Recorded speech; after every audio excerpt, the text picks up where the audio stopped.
The dark side of business YouTube is not a place I'd want to go into. And this actually expands not only on YouTube, but on multiple platforms. The dark side of business podcasts, the dark side of business gurus, the dark side of business, I don't know, everything. I don't think anyone could have a dark side on a blog. For some reason, it seems like blogs are pretty okay. But regardless of that fact, the dark side of business YouTube is something that each of us need to look out for. And here are 3 key markers to figure out whether we found ourselves in the dark side of business YouTube.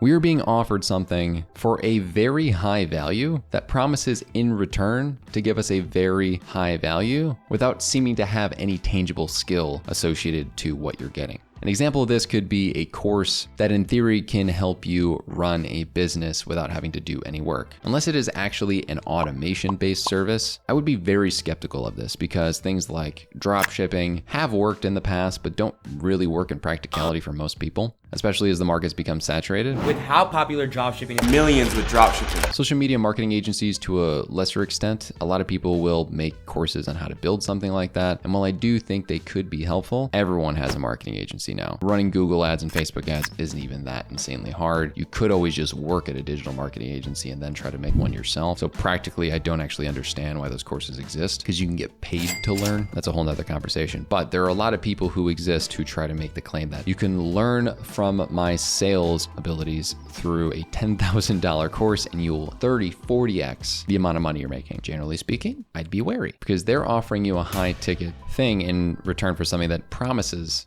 a high ticket return without really any guarantee that that would happen. And I'd rather actually make money, like learning these skills on the job at a place, and then maybe venturing off on my own. I do think it's valuable to pay for courses. However, when they're extremely high ticket, I do question whether they're of any value, unless there's like one-on-one coaching involved.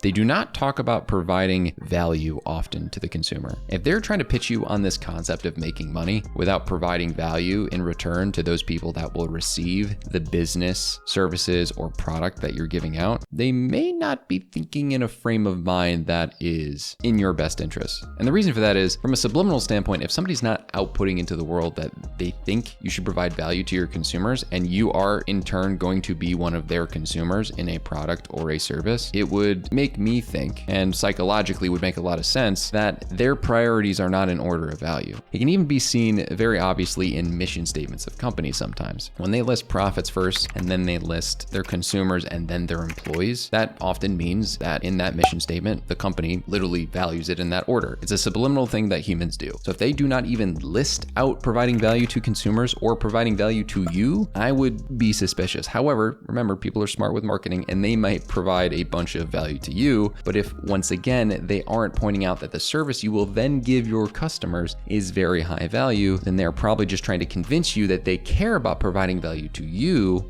without then you actually gaining the skills to make money. The business marketplace is literally just an exchange of value. And if you don't end up learning how to provide value off of these courses or these coaching sessions, you won't make money. It's kind of how that works. They have fake deadline advertising. Now, this is like one of the most obvious things of all time, but if there's a bunch of different fake deadlines that occur when it comes to like, oh, get my course now and you'll save this amount of money. Fake urge scarcity is one of the biggest red flags for marketing that I have ever seen.